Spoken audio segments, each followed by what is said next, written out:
भगवान श्री गोविंद की मंगलमयी कृपा के फलस्वरूप पवित्र पुरुषोत्तम मास में लीला पुरुषोत्तम भगवान श्री कृष्णचंद्र की मंगलमयी कथा का हम सभी लोग श्रवण लाभ प्राप्त कर रहे हैं। भगवान की कथा को श्रवण करना ये भक्ति का प्रथम सोपान है और भक्ति के जितने भेद बताए गए उन सारी भक्ति के भेद को, भक्ति के स्वरूप को प्राप्त करने का मूल मंत्र है।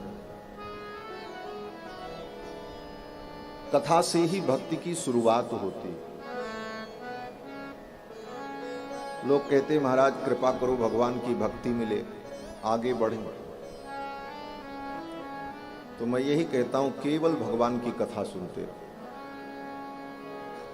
भगवान की कथा ही भक्ति का मूल है, इसीलिए इसको प्रथम भक्ति कहा। श्री प्रहलाद जी से जब हिरण्यकश्यपु ने पूछा कि विद्यालय में तुमने क्या पढ़ा, तो प्रहलाद जी ने कहा हमने 9 पाठ पढ़ लिया है। बोले बस इतना ही पढ़ना ही है, इससे ज्यादा पढ़ने की जरूरत भी नहीं होती।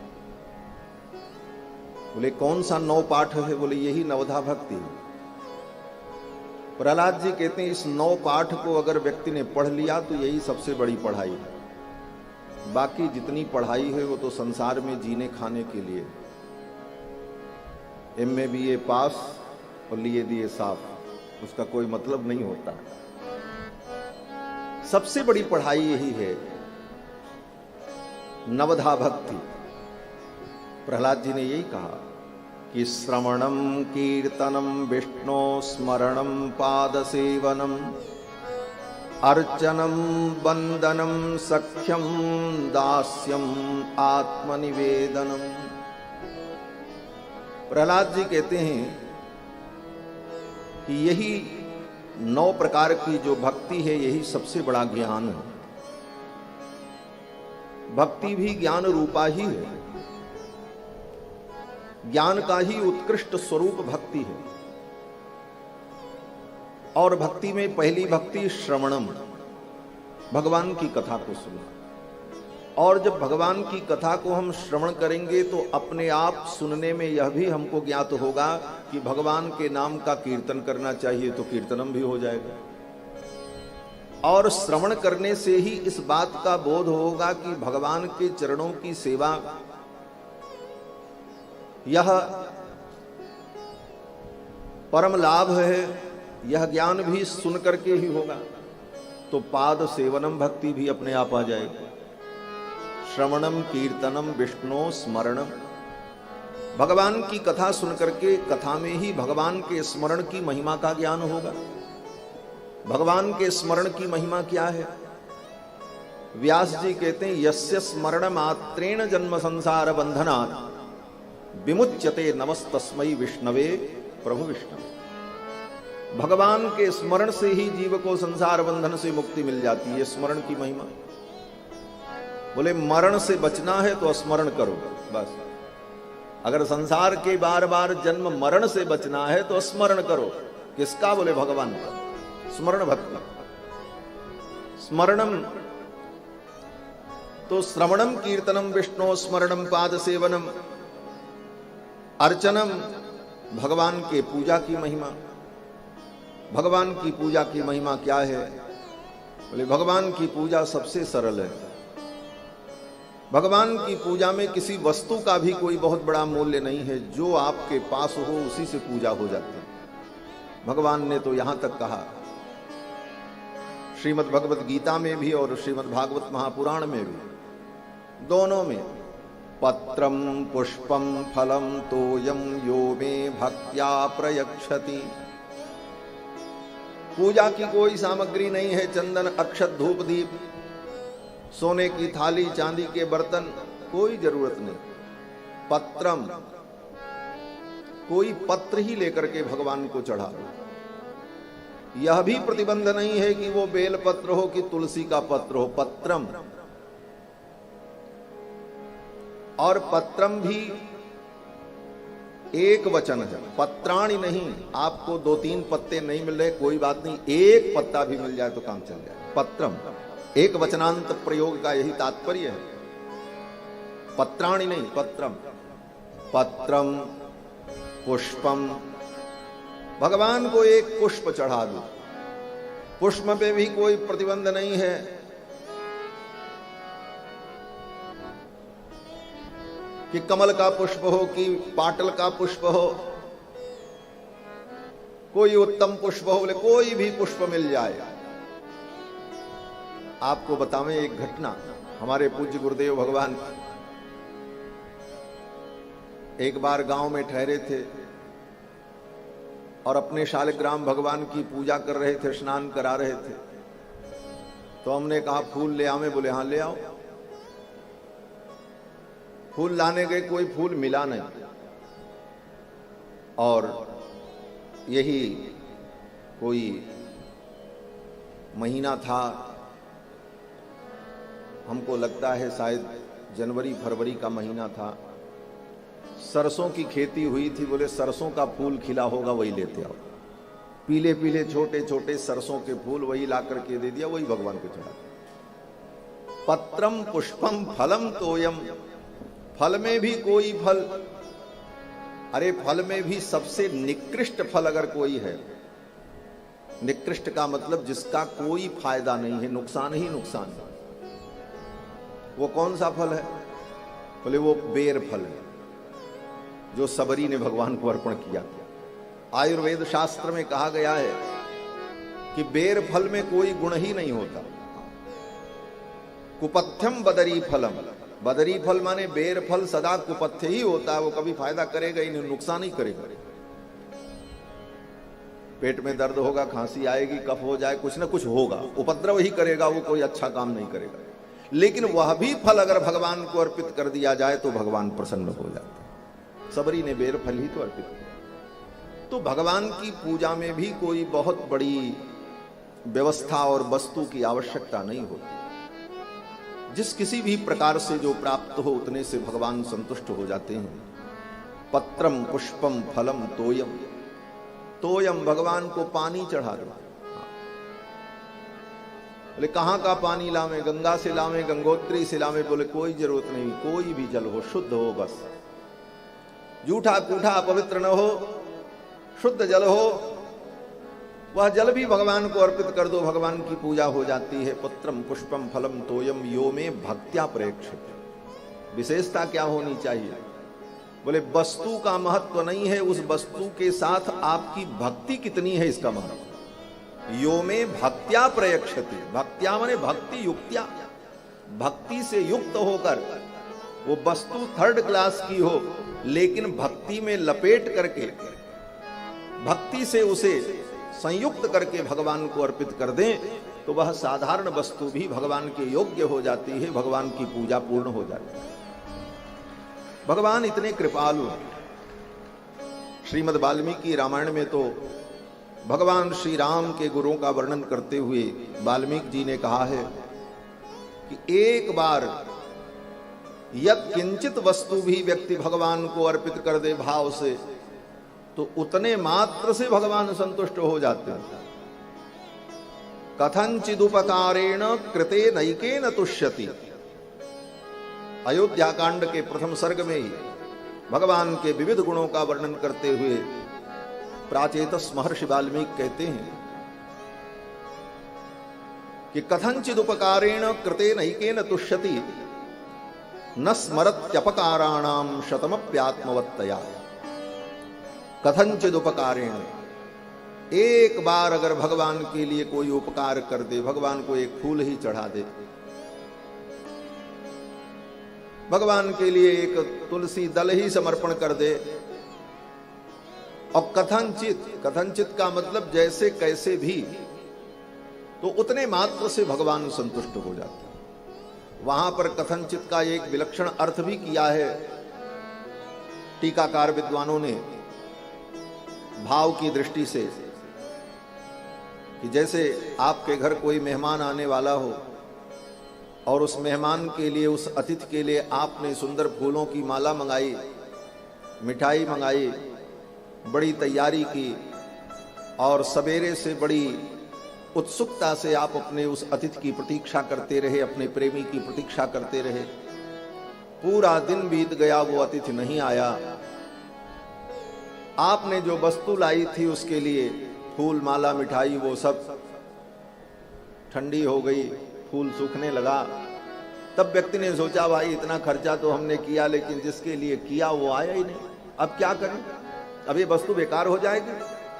तो उसने सोचा चलो भगवान को ही चढ़ा देते हैं, सार्थक हो जाए, और ले जाकर के भगवान को भेंट कर दिया। भगवान उससे भी प्रसन्न हो जाते। वो उद्देश्य नहीं था, उद्देश्य तो कोई और था। वो तो मजबूरी में तुमने भगवान को ले जाकर के अर्पित कर दिया, क्योंकि जिसके लिए लाए थे वो आया ही नहीं। लेकिन इस प्रकार भी अगर कोई भगवान को कुछ अर्पित कर दे तो भगवान प्रसन्न हो जाते। कथंचिद उपकारेण कृते नैकेन तुष्यति। बोले कितने दिन के लिए वो प्रसन्न हो जाते हैं? कोई वैलिडिटी है भगवान की प्रसन्नता की? तो कहते हैं सदा के लिए भगवान प्रसन्न हो जाते हैं। कथंचिद उपकारेण कृते नैकेन तुष्यति। बोले अब कभी वो अप्रसन्न नहीं होंगे, सदा के लिए संतुष्ट हो गए। वाल्मीकि जी कहते हैं सदा के लिए संतुष्ट हो गए, और ठाकुर इतना संतुष्ट हो गए कि अब तुम अगर कोई गलती भी करोगे तो तुम्हारी गलती को नहीं देखेंगे, तुमने जो अच्छा किया था उसी को याद करेंगे। न स्मरत्यपकाराणाम, तुम्हारे द्वारा जो अपकार होगा उसे भगवान याद नहीं करेंगे। सतमप्यात्मवत्तया, बार बार तुम्हारे उस किए हुए एक उपकार को, तुम्हारे किए हुए उस एक समर्पण को ही भगवान याद रखें। ये भगवान का स्वभाव है। इसी को तुलसीदास जी महाराज गोस्वामी पाद कहते हैं कि रहत न प्रभु चित चूक किए की, करत सुरत सैबार हिए की। चूक उसने क्या किया इसे भगवान याद नहीं रखते, इसने अच्छा क्या किया इसे याद रखते। ये भगवान का स्वभाव है। और कथा में आकर के भगवान के स्वभाव का अनुभव करना यही कथा है। ठाकुर का स्वभाव क्या है? जिससे आप प्रेम करो, जिसे आप अपना बना लो, तो पहले तो उसके स्वभाव को जान लो। स्वभाव जान लोगे तो ये प्रेम सदा बना रहेगा। और स्वभाव नहीं जाना, उसकी प्रकृति को आपने नहीं जाना, तो वो प्रेम ज्यादा दिन नहीं रहेगा। भगवान के स्वभाव को भी सुनना चाहिए, और ये कथा भगवान का स्वभाव है। और क्या है? बोले प्रभाव है। भगवान का स्वभाव और प्रभाव, इन्हीं दो दिव्य गुणों का चिंतन ही भगवान की कथा है। और भगवान शंकर तो पार्वती जी से कहते हैं, हे देवी, जो भगवान के स्वभाव को ठीक ठीक जान गया, वह व्यक्ति भजन छोड़ करके दूसरा काम कर ही नहीं सकता। वो दूसरा काम नहीं करेगा, फिर तो भजन ही करेगा। उमा राम स्वभाव जिन्ह जाना, ताहि भजन तजि भाव न आना। जिसने भगवान के स्वभाव को समझ लिया, वो भगवान का भजन छोड़ के दूसरा काम नहीं कर सकता। भगवान इतने दयालु हैं, कृपालु हैं, इसके बाद भी ऐसे भगवान की शरण में अगर जीव न जाए तो जीव का दुर्भाग्य। इसीलिए वेद व्यास जी कहते हैं, कम्वा दयालुम शरणम ब्रजेम, अहो बकीयम स्तनकालकूटम, जिघाम सयापाय यदप्यसाध्वी, लेभे गतिम धातृचिताम ततोन्यम, कम्वा दयालुम शरणम ब्रजेम। पूतना उद्धार की कथा का स्मरण करते हुए कि देखो, वो पूतना भगवान को मारने आई थी और भगवान ने उसको माता की गति प्रदान कर दी। यहां भी वही भाव ग्रहण कर लो, कथनचिद उपकारेण। आई तो जहर पिलाने थे, लेकिन जहर के साथ साथ दूध भी पिला रही थी, तो उसने जहर पिलाया, इस बात पर भगवान ने विचार नहीं किया। इसने दूध पिलाया, ये एक अच्छा काम किया, इस वस्तु पर विचार किया। नहीं तो पूतना के अंदर कौन योग्यता थी कि भगवान उसको वैकुंठ देते? न विदुषी थी, न पंडिता थी, न आचार संपन्ना थी। पूतना लोकवालग्नि राक्षसी रुधिराशना, ये उसकी विशेषता थी। पूतना लोकवालग्नि राक्षसी रुधिरासना, और जिघांसयापि हरये स्तनम दत्वाप सद्गति। और जिघांसा से भगवान को स्तनपान कराया, लेकिन भगवान ने कहा चलो हमें दूध तो पिलाया, जहर पिलाया ये भगवान ने नहीं सोचा। यही बात गोस्वामी जी कहते हैं, राहत न प्रभु चित चूक किए की। उसने चूक क्या की ये भगवान चित्त में नहीं रखते हैं, इसने अच्छा क्या किया ये भगवान उसमें। अगर भगवान का ऐसा स्वभाव न हो तो जानते हो क्या होगा? अगर भगवान का ऐसा स्वभाव न हो तो किसी जीव का उद्धार हो ही नहीं सकता, असंभव। क्योंकि ये जीव इतना कपटी है, अनंत अनंत जन्मों से कपट और छल छिद्र से भरा। ठाकुर जी अगर एक एक चीज का हिसाब करने लग जाएं तो जन्म जन्मांतर क्या जुग जुगांतर तक जीव का कभी उद्धार हो ही नहीं सकता। ये इतना बड़ा अपराध है, अनंत अनंत जन्मों के अपराध हैं। लेकिन इसके बाद भी कृपालु परमात्मा जीव के कल्याण का बहाना ढूंढते हैं, कोई बहाना मिल जाए उस बहाने में इसका उद्धार कर। अजामिल का उद्धार कैसे किया? बहाना ही तो भगवान ने ढूंढा। क्या बहाना? बोले इसने मेरा नाम लिया। नाम तो अपने बेटे का ले रहा था, दूरे क्रीडन का सक्तम पुत्रम नारायणा होयम। लेकिन भगवान ने बहाना बना लिया, बोले चलो भले इसने कुछ भी किया हो, लेकिन एक बार मेरा नाम लिया और मुझे पुकारा, नारायण बचाओ, तो भगवान ने उसके ऊपर कृपा कर दी। पूतना ने विष के साथ दूध पिलाया, किंवा ऐसा भी कह सकते हैं दूध के साथ विष पिलाया, लेकिन दूध के साथ विष पिलाया ये भगवान ने नहीं सोचा। भगवान ने सोचा विष के साथ इसने दूध भी तो पिलाया, ऐसे सोच लिया। इस दृष्टि से भगवान की करुणा समुच्छलित हुई और पूतना का भी उद्धार हुआ। ऐसे प्रभु के चरणों में अपने चित्त को लगाना यही जीव का परम कर्तव्य है, यही जीव का परम लक्ष्य है और मानव जीवन का यही परम उद्देश्य है, और कोई उद्देश्य नहीं। और भगवान की इन लीलाओं को सुनकर, भगवान के इन गुणों को सुनकर हमारा मन, हमारा चित्त भगवान में तन्मय होता है। गंगा के तट पर प्रायोपवेशन करके विराजमान महाराज परीक्षित को परमहंस श्री सुखदेव भगवान ये दिव्य मंगलमयी कथा श्रवण करा रहे हैं। कल के प्रसंग में आप सभी लोगों ने श्रवण किया, भगवान मथुरा में प्रकट हुए और रातों रात भगवान गोकुल चले गए। 4 दिन की कथा हो गई। राजा परीक्षित 4 दिन से केवल कथा को पी रहे हैं। ऐसा नहीं था कि आज जैसी कथा होती रही, कथा तो ऐसे ही होती थी पहले भी, लेकिन महाराज परीक्षित ने जो कथा सुनी सुखदेव के मुखारविंद से, उस कथा में ऐसी व्यवस्था नहीं थी कि सुखदेव जी 4 घंटे प्रवचन सुनाते और उसके बाद सुखदेव जी जाकर के विश्राम करते और महाराज परीक्षित भी खा पी करके आराम करते, फिर शाम को कथा सुनने आते। ऐसा नहीं था। अनवरत सुखदेव जी ने जब कथा प्रारंभ की तो अखंड कथा चलती रही। न परीक्षित उठे न सुखदेव उठे, न जल ग्रहण किया न भोजन ग्रहण किया, कुछ नहीं। बोले महाराज 4 दिन तक कैसे रहे? बोले 4 दिन की बात करते हो, 7 दिन तक। चौथे दिन की घटना क्या हुई? बोले चौथे दिन जब सुखदेव जी ने मंगलाचरण किया, कथा प्रारंभ की, तो राजा परीक्षित ने कहा कि नैषाति दुस्सहा छुन्माम त्यक्तोदमपि बाधते। हे भगवान, न मुझे भूख लग रही है न मुझे प्यास लग रही है। वही भूख प्यास जिस भूख प्यास से व्याकुल होकर के उचित अनुचित का विवेक मेरा नष्ट हो गया और मैंने एक महात्मा के गले में मरे हुए सांप को डाल दिया। आज वही भूख और प्यास कहां चली गई पता नहीं। नैषाति दुस्सहा छुन्माम त्यक्तोदमपि बाधते। सुखदेव जी ने कहा क्या खाया है, क्या पी लिया कि तुम्हें भूख नहीं लग रही है और प्यास भी नहीं लग रही? तो राजा परीक्षित का उत्तर कितना मधुर है। महाराज परीक्षित कहते हैं, पिबंतम त्वन्मुखाम्भोजच्युतम हरिकथामृतम। आपके मुखारविंद से निर्गलित होने वाली जो ये अच्युत की कथा है, इस कथा को पी पी करके मैं तृप्त हो रहा हूं। ना भोजन की जरूरत है ना पानी की जरूरत, ये कथा ही ऊर्जा दे रही है।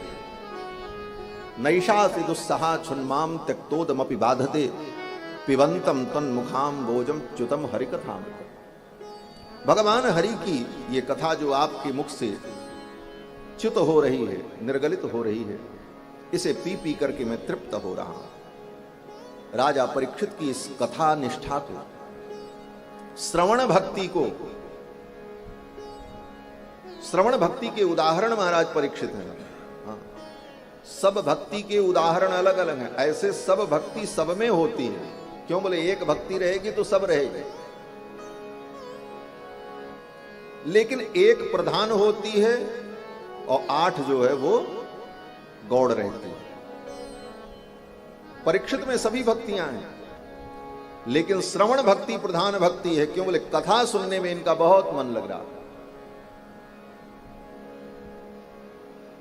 श्रवण भक्ति महाराज परीक्षित की देखकर सुखदेव भगवान बड़े प्रसन्न हुए और सुखदेव जी ने साधुवाद दिया।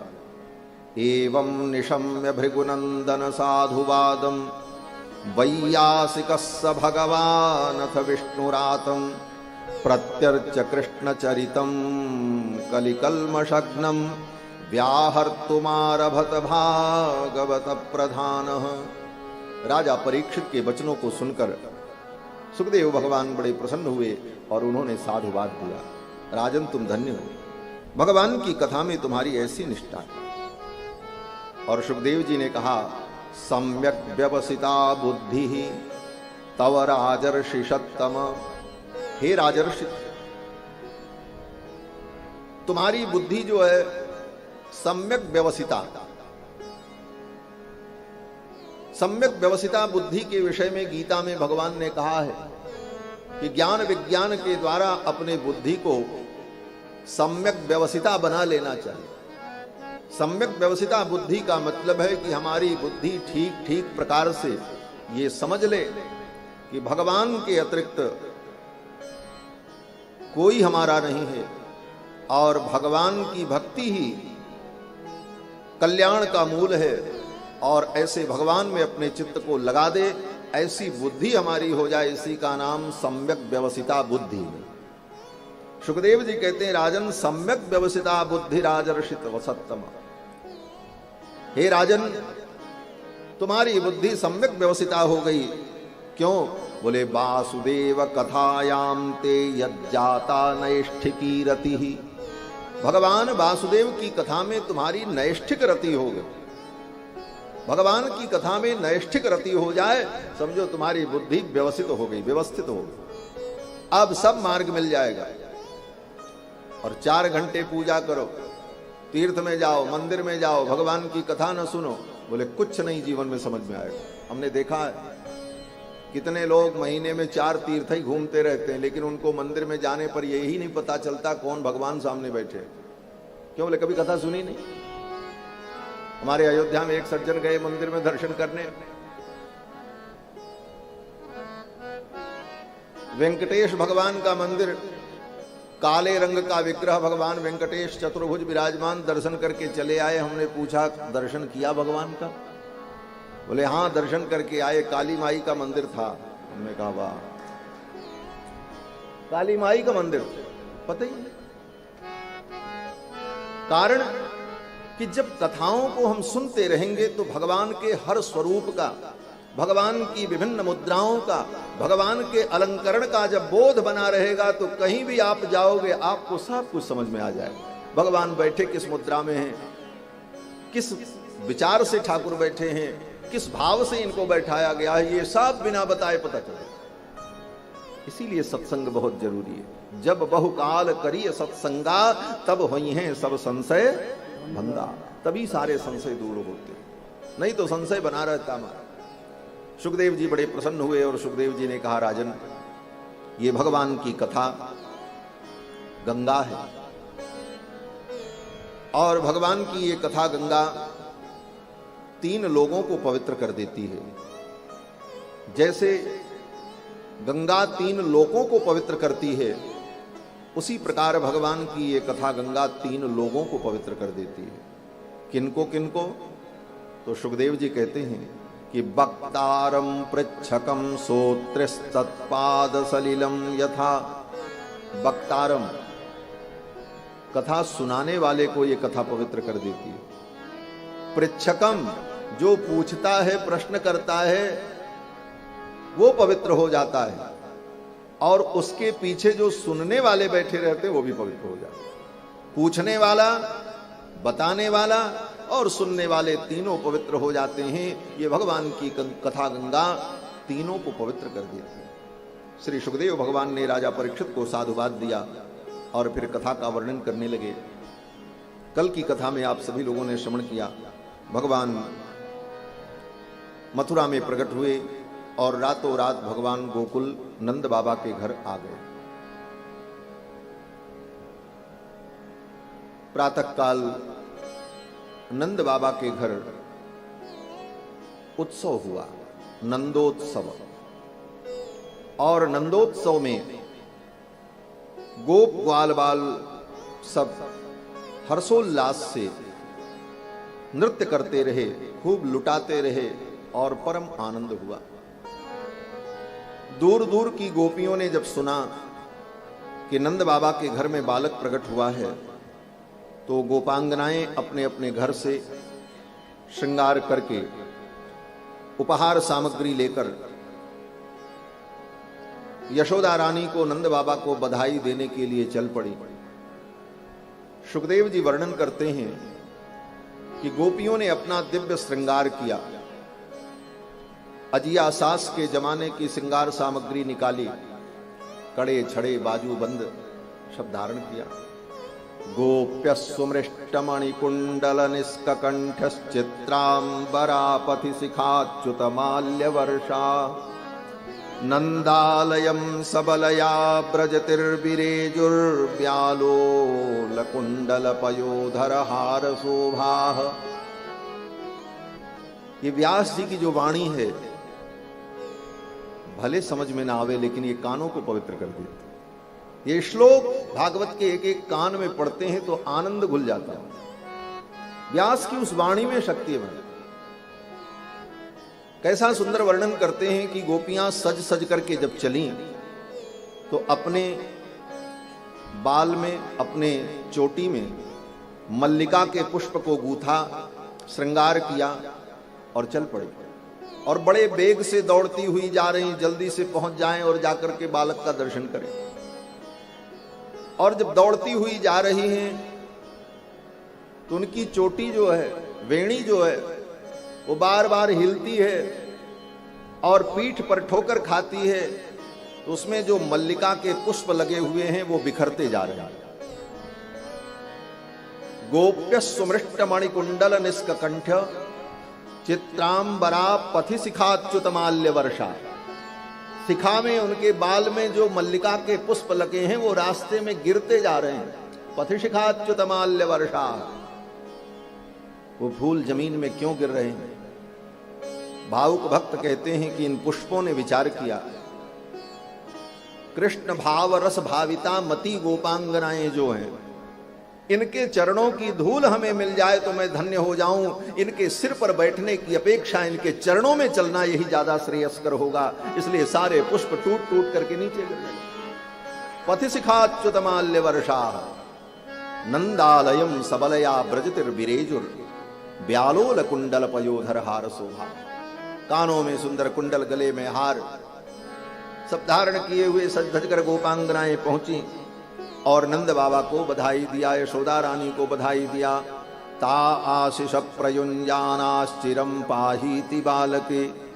हे यशोदा रानी, आपका बालक चिरंजीवी हो, दीर्घायु हो,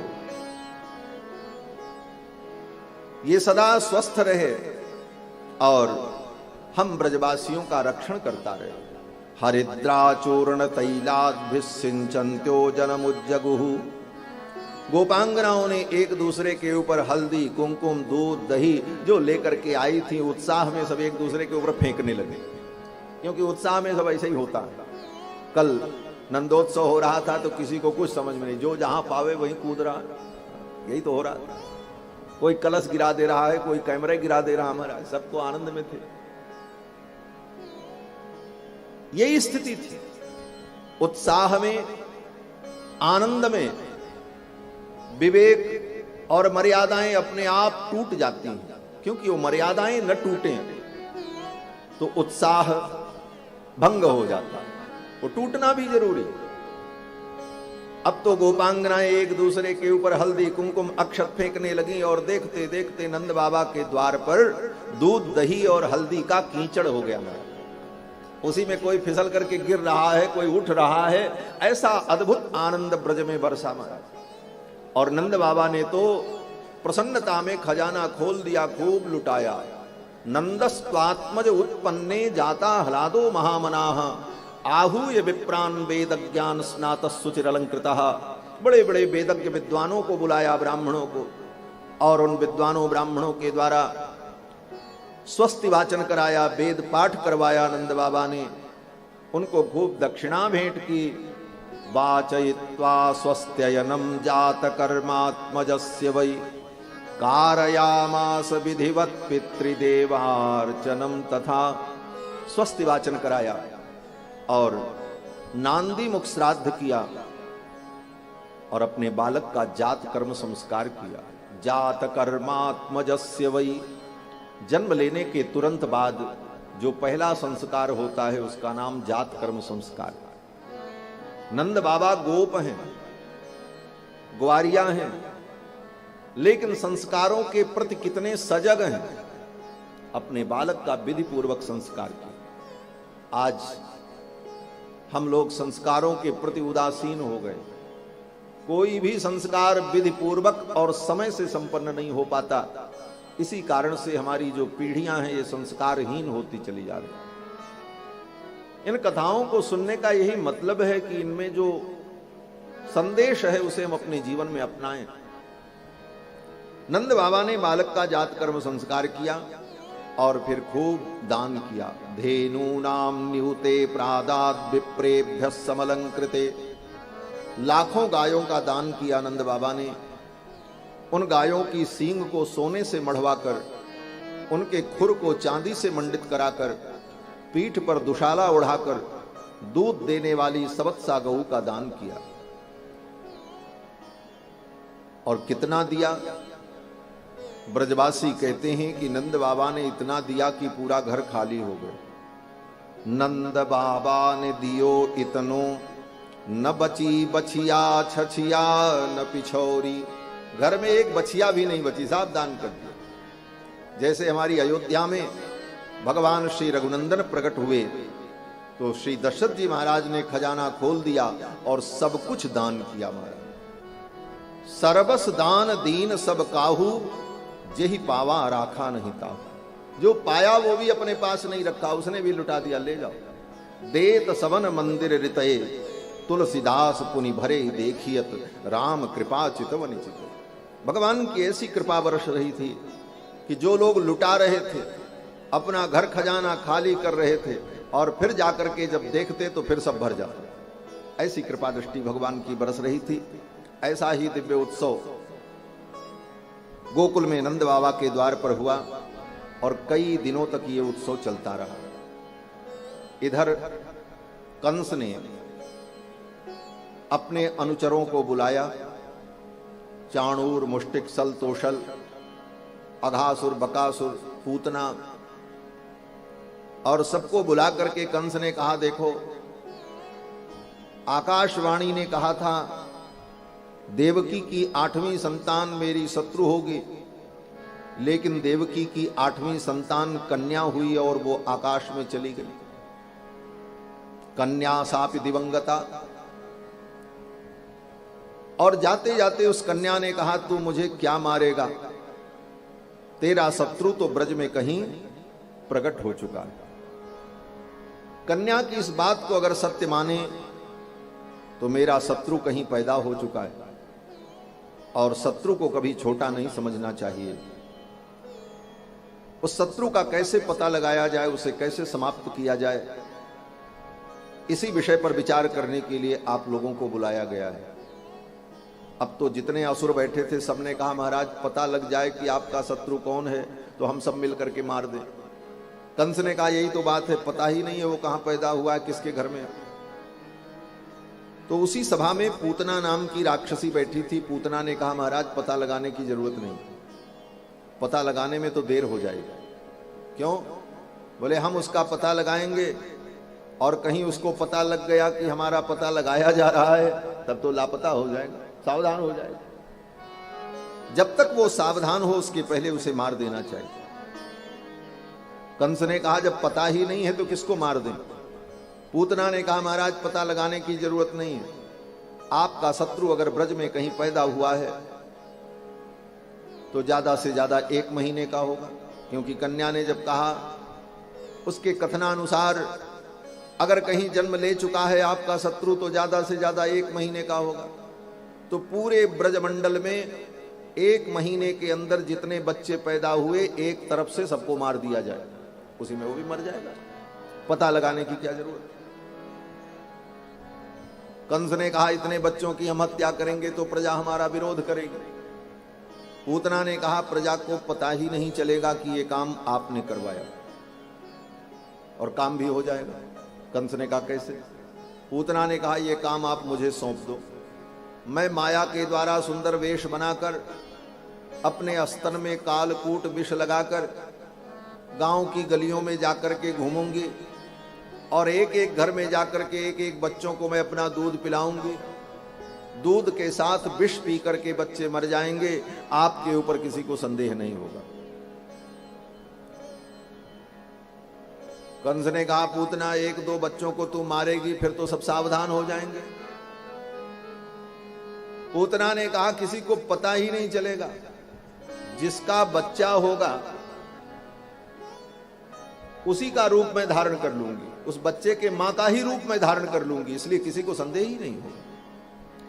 और वेदांत देशिक स्वामी जी महाराज जो हमारे रामानुज संप्रदाय के वड़क्कलई परंपरा के आचार्य हैं, वो अपने यादवाभ्युदय ग्रंथ में इस भाव को उद्भासित करते हैं कि यशोदा जी की ही आकृति में वो पूतना वृंदावन में पहुंची, गोकुल में यशोदा का रूप धारण करके वो आई। ब्रजम यशोदा कृतिरा विवेश। वेदांत देशिक स्वामी जी महाराज कहते हैं यशोदा जी का ही रूप धारण कर लिया उसने, जिससे कोई पहचान न सके। और पूतना ने कहा मैं जाऊंगी और अपना स्तन पिलाऊंगी और स्तन के साथ विष पी पी करके बच्चे मर जाएंगे, आपके ऊपर किसी को संदेह नहीं होगा। कंस ने कहा यह तो बहुत अच्छा उपाय है और पूतना चल पड़ी। पूतना चली बच्चों की हत्या करने के लिए और इधर नंद बाबा ने अपने गोप ग्वाल बालों को बुलाया और नंद बाबा ने कहा देखो भैया हम सब लोग राजा कंस के अधीन हैं, कहीं बैठ जाइए, कथा में आगे बैठना हो तो आगे आना चाहिए, पहले आगे बैठ जाना चाहिए, कहीं जहां जगह मिले बैठ जाओ। बोलो श्री सीता रामचंद्र भगवान की, श्री अयोध्यानाथ भगवान की। 2 बार भगवान के नाम का संकीर्तन कर लें। कथा में आगे बैठना हो तो आगे आओ, पहले आओ, आकर के बैठ जाओ, और बाद में आए तो फिर पीछे ही बैठो, सबको डिस्टर्ब करना ठीक नहीं। बोलो श्री सीता रामचंद्र भगवान की। भज राधे राधे गोविंद गोविंद राधे, भज राधे राधे गोविंद गोविंद राधे, भज राधे राधे गोविंद गोविंद राधे, भज राधे राधे गोविंद गोविंद राधे, गोविंद राधे गोपाल राधे, गोविंद राधे गोपाल राधे, गोविंद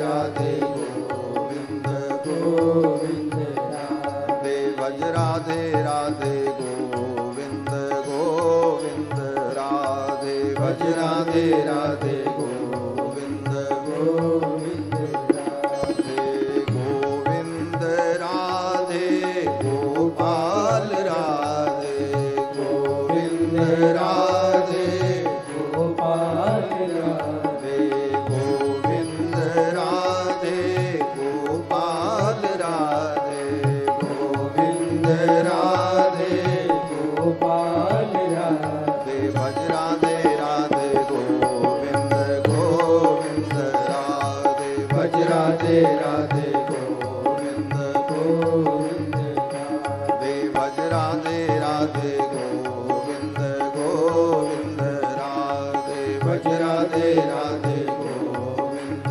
गोविंद राधे गोविंद राधे गोपाल राधे गोविंद राधे गोपाल राधे गोविंद राधे गोपाल राधे गोविंद राधे गोपाल राधे भज राधे राधे गोविंद गोविंद राधे भज राधे राधे गोविंद गोविंद राधे भज राधे राधे गोविंद गोविंद राधे भज राधे राधे गोविंद गोविंद राधे गोविंद राधे गोपाल राधे गोविंद राधे गोपाल राधे। बोलो श्री गोविंद भगवान की श्री सच्चिदानंद भगवान की जय जय श्री राधे श्याम। पूतना बालकों की हत्या करने के लिए तैयार हो गई। इधर श्री नंद बाबा ने अपने गोप ग्वाल बालों को बुलाया और कहा, देखो हम सब राजा कंस के अधीन हैं और प्रतिवर्ष राजा कंस को कर देते हैं। इस वर्ष का कर अभी दिया नहीं गया है और समय से कर का भुगतान अगर नहीं हुआ तो कंस के सिपाही सैनिक कर वसूल करने के लिए यहां आएंगे। और अगर सिपाही सैनिक यहां कर वसूल करने आए और कहीं उनको पता चला कि वसुदेव जी की बड़ी पत्नी रोहिणी मेरे घर में रहती, उनका एक बेटा भी, तो कंस को संदेह होगा और कंस कोई भी अनिष्ट कर सकता है। इसलिए कंस के सिपाही सैनिक यहां आवे, इससे अच्छा है कि मथुरा में जाकर के कंस को कर दे दिया जाए। गोप ग्वाल बालों ने कहा, हमारे लिए क्या आज्ञा है? नंद बाबा ने कहा, सावधानी पूर्वक तुम लोग ब्रजमंडल की रक्षा करो, गोकुल की रक्षा करो। मैं जा रहा हूं मथुरा राजा कंस को कर देने के। गोकुल की रक्षा का भार गोप ग्वाल बालों पर सौंपकर श्री नंद बाबा कंस का कर देने के लिए मथुरा चल पड़े। सुखदेव जी कहते हैं, राजन गोपान गोकुल रक्षायाम निरूप्य मथुराम गतः नंदः कंसस्य वार्षिक्यम करम दातुम कुरुद्वः। कंस का वार्षिक कर देने के लिए नंद बाबा मथुरा आए, कंस को कर दिया और कर देने के बाद वसुदेव जी से मिले। वसुदेव जी को पता चल गया कि नंद बाबा मथुरा आए हैं किसी काम से। तो वसुदेव जी के मन में भी उत्सुकता हुई, मेरे दो दो बच्चे इनके घर में हैं, एक बार भेंट हो जाती तो कुछ समाचार मिल जाता। इस भाव से वसुदेव जी महाराज नंद बाबा से मिले, कुशल क्षेम हुआ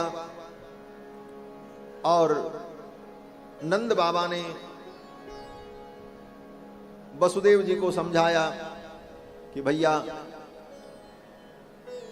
आपके ऊपर बहुत दुख आया, आपके कई संतान को कंस ने मार दिया, एक कन्या बची थी वो भी आकाश में चली गई।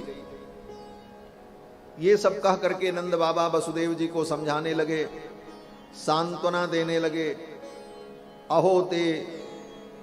अहो ते देवकी पुत्राः कंसेन बहवो हताः एका अवशिष्टा वरजा कन्या सापि दिवंगता।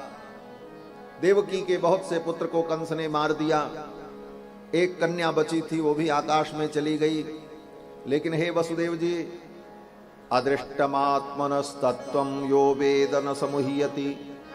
जो व्यक्ति दुख की घड़ी में, विपत्ति में, विपरीत परिस्थिति में अपने प्रारब्ध को, अपने पूर्वकृत कर्म को कारण मान लेता है, उस व्यक्ति को संतोष हो जाता है। संतोष धारण करने का यही उपाय है। हम जो चाहें वही हो ऐसा नहीं होता है, प्रयास करने पर भी नहीं हो पाता कभी कभी। तो ऐसी स्थिति में व्यक्ति विचलित हो जाता, हमने इतना किया और ऐसा हो गया। बोले उस विचलन में अपने आप को संभालने का तरीका क्या है? बोले 3 तरीका है। अगर आप ज्ञान मार्गी हो, ज्ञान की निष्ठा आपके अंदर है, तो आप इस ढंग से सोचो। कैसे सोचो? बोले ज्ञानी जैसे सोचता है। ज्ञानी कैसे सोचता है? बोले ज्ञानी इस प्रकार सोचता है कि ये संसार तो सपना है, अपना है ही नहीं। हो गया तो ठीक, नहीं हुआ तो कोई बात नहीं। ज्ञान की दृष्टि से इस प्रकार सोचना पड़ेगा। उमा कहो मैं अनुभव अपना, सत हरि भजन जगत सब सपना। ये संसार सपना है, अपना है ही नहीं है। इसलिए हर चीज मेरे अनुकूल हो जाए कोई जरूरी नहीं, नहीं हुआ तो नहीं हुआ। ज्ञान की दृष्टि से इस प्रकार विचार करके अपने मन को समझाना हो। और अगर कर्म की निष्ठा है, कर्म में विश्वास है, और तुमने कर्म किया और फल नहीं मिला, तो अपने मन को समझाओ, अभी जो हमने कर्म किया इस कर्म के अनुसार हमें फल नहीं मिला, लेकिन जो फल मिला वो हमारे ही कर्म का परिणाम है। कोई कर्म विपरीत रहा होगा जिसका परिणाम ये हुआ। कर्म की दृष्टि से ऐसा विचार कर लेना चाहिए। इसके लिए प्रमाण क्या है? बोले इसके लिए प्रमाण यही है, काहु न को सुख दुख कर दाता, निज कृत कर्म भोग सब भ्राता। अपने अपने कर्मों का भोग भोगना पड़ेगा। तो कर्म की दृष्टि से अपने मन को समझा लो। और अगर भगवान के भक्त हो, भगवान के चरणों में निष्ठा है, और विपरीत परिस्थिति आ गई, प्रयास करने पर भी अनुकूलता नहीं बनी, प्रतिकूलता ही हुई, ऐसी स्थिति में अपने मन को समझाने का तरीका क्या है? बोले अपने मन को समझाओ, राम जी जो चाहते हैं वो होता है, राम जी की यही इच्छा थी इसलिए ऐसा हुआ। ये तरीका है। राम कीन चाहे सोई होई, करे अन्यथा अस नहीं कोई। भगवान जो चाहते हैं वही होता है, हमारे आपके चाहने से कुछ नहीं होता। भगवान जो चाहते हैं वो होता है, भगवान की यही इच्छा थी, इसलिए भगवान जो चाहे सोई ठीक है। भक्त इस दृष्टि से अपने आप को समझा लेता है। तो कुल मिलाकर के अपने मन को, अपनी बुद्धि को समझाना ही है। हम परिस्थितियां नहीं बदल सकते, हम सारी स्थितियों को सुधार नहीं सकते, लेकिन उस स्थिति में अपने आप को कैसे एडजस्ट करना है, तो उसका तरीका ये है। कर्म की दृष्टि, ज्ञान की दृष्टि, भक्ति की दृष्टि। नंद बाबा ने समझाया कि जो व्यक्ति प्रारब्ध को, अपने पूर्वकृत कर्म को कारण मान लेता है, उसे दुख नहीं होता है। अब ये सब बातें तो नंद बाबा बहुत अच्छी सुना रहे थे, लेकिन वसुदेव जी को ये सब बातें अच्छी नहीं लग रही थी। वसुदेव जी को तो इस बात की चिंता थी कि ये देखो, इनके घर में मेरे 2-2 बच्चे, और ये अपना घर छोड़ करके मथुरा घूम रहे हैं और हमको प्रवचन सुना रहे हैं। कहीं मेरे बालकों का अनिष्ट न हो जाए, वहां कोई अभिभावक नहीं है और ये यहां चले आए हैं। शास्त्र का सिद्धांत है, अति स्नेही पाप शंकी। जहां पर अत्यधिक स्नेह होता है वहां पर पाप की, अनिष्ट की आशंका बनी रहती। आप किसी से बहुत प्रेम करो और वह व्यक्ति कहीं जाए और समय से लौट करके ना आवे, तो मन में कितनी कल्पनाएं होती, क्या हुआ, तबीयत खराब हो गई कि दुर्घटना हो गई, क्या हो गया। भले वैसा न हुआ हो, लेकिन मन में अनेक प्रकार की कल्पनाएं आने लगती हैं। ये स्नेह के कारण होता है। और श्री वसुदेव जी महाराज के भी हृदय में भगवान के प्रति स्नेह। वसुदेव जी सोचने लगे कहीं मेरे बालकों का अनिष्ट न हो, और ये यहां घूम रहे हैं, कौन संभालेगा। अंत में वसुदेव जी ने नंद बाबा से कह दिया। क्या कहा? वसुदेव जी ने कहा आप जल्दी से आप जाओ गोकुल। करो वै वार्षिको दत्तो राज्ञे दृष्टा वयंचवः। आपने राजा का कर दे दिया और हमारी आपकी मुलाकात भी हो गई। अब यहां रुकना ठीक नहीं है, आप जल्दी से गोकुल जाओ। नेहस्थेयम बहुतिथम संत्युत्पाताश्च गोकुले। गोकुल में कोई महान उत्पात होने वाला है, आप जल्दी से गोकुल जाओ, अब यहां आपका रुकना ठीक नहीं। वसुदेव जी ने नंद बाबा को विदा कर दिया। नंद बाबा गोकुल के लिए चल पड़े। लेकिन रास्ते में नंद बाबा सोचते जा रहे हैं कि वसुदेव जी ने कहा है कोई उत्पात होगा, वसुदेव की वाणी कभी मिथ्या नहीं होती, क्या उत्पात होगा। ये सोचकर नंद बाबा का मन विचलित होने लगा। सुखदेव जी कहते हैं राजन, नंदः पथिवच सौरेर नाम ऋषेति विचिंतयन। नंद बाबा रास्ते में सोचने लगे कि वसुदेव की वाणी कभी मिथ्या नहीं होती, क्या होगा। मन घबराने लगा तो नंद बाबा ने अपने मन को शांत करने के लिए, अपने आप को संभालने के लिए नंद बाबा ने विराजा, भगवान का स्मरण किया। हरिम जगाम शरणम उत्पातागम शंकितः। उत्पात की आशंका से व्याकुल होकर नंद बाबा भगवान हरि का स्मरण करने लगे। हरिम जगाम शरणम, ये हरिम जगाम शरणम ये 5 अक्षर का मंत्र है। क्या मंत्र है? बोले हरि ही शरणम। बस हरि ही शरणम ये 5 अक्षर का मंत्र है। और इस मंत्र की दीक्षा किसी से लेने की जरूरत भी नहीं, और न किसी को दक्षिणा देने की जरूरत, न कोई विधि है। जहां रहो वहीं इस मंत्र का स्मरण कर लो। हरि ही शरणम, हरि ही शरणम, हरि ही शरणम। महामंत्र है। कोई भी विपत्ति आएगी तो ठाकुर उसे संभाल लेंगे। क्यों? बोले इसमें भगवान का जो नाम है वो नाम बड़ा अद्भुत है। क्या नाम है? बोले हरि। हरि का मतलब क्या? बोले हरिर हरति पापानि दुष्ट चित्तैरपि स्मृतः। हरि का मतलब जो हरण कर ले उसका नाम हरि। क्या हरण कर ले? बोले तुम्हारे दुख को, तुम्हारे पाप को, तुम्हारे संताप को जो हरण कर ले उसका नाम हरि। और केवल पाप ताप संताप नहीं, तुम्हारे मन को, तुम्हारे चित्त को, तुम्हारे हृदय को भी जो चुरा ले उसका नाम हरि। हरिर हरति चित्तानि, वो चित्त का भी हरण कर लेते। इसी मंत्र का जप करने लगे नंद बाबा और भगवान का स्मरण करते हुए गोकुल के लिए चल पड़े। हरि ही शरणम, हरि ही शरणम, हरि ही शरणम, हरि ही शरणम। और जब तक नंद बाबा गोकुल पहुंचते तब तक वो पहुंच गई। कौन? वो पूतना। पूतना पहुंच गई महाराज, पहले ही पहुंच गई। और उसने माया के द्वारा सुंदर रूप धारण किया। कंसेन प्रहिता घोरा पूतना बालघातिनी। बच्चों की हत्या करने वाली बालघातिनी पूतना।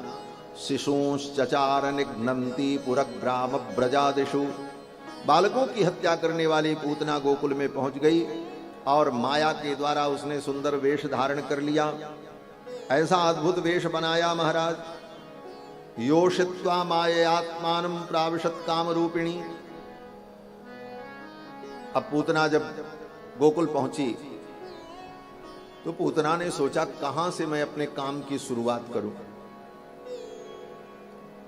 और इधर भगवान श्री कृष्णचंद्र भी विचार करने लगे। पूतना मौसी आ गई हैं। मामा जी ने पूतना मौसी को भेजा है दूध पिलाने के लिए। होता है ना, जब मैया दूध नहीं पिलाती तो मौसी ही दूध पिला के पाल देती है। ऐसा होता है संसार में। उसका नाम मौसी नहीं है, शुद्ध शब्द तो है मासी। जो मां के समान है इसलिए मासी। मां की बहन है इसलिए मां के समान मासी। इसीलिए मारवाड़ी में तो मासी जी बोलते हैं। क्या अग्रवाल जी तो बैठे है ना, मासी जी। तो मां सी जो मां के समान है। भगवान ने भी कहा ये पूतना मासी आई है, मामा जी ने भेजा है, लेकिन ये तो विष पिला करके बच्चों की हत्या करेगी। और किसी के घर में गई जाकर के बच्चे को दूध पिलाया तो बच्चा तो मर जाएगा।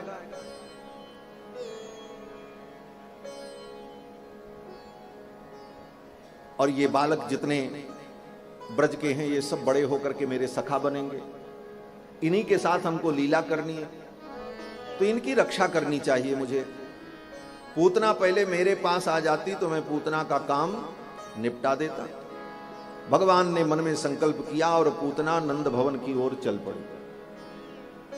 नंद भवन के द्वार पर बहुत भीड़ थी नंद बाबा के यहां।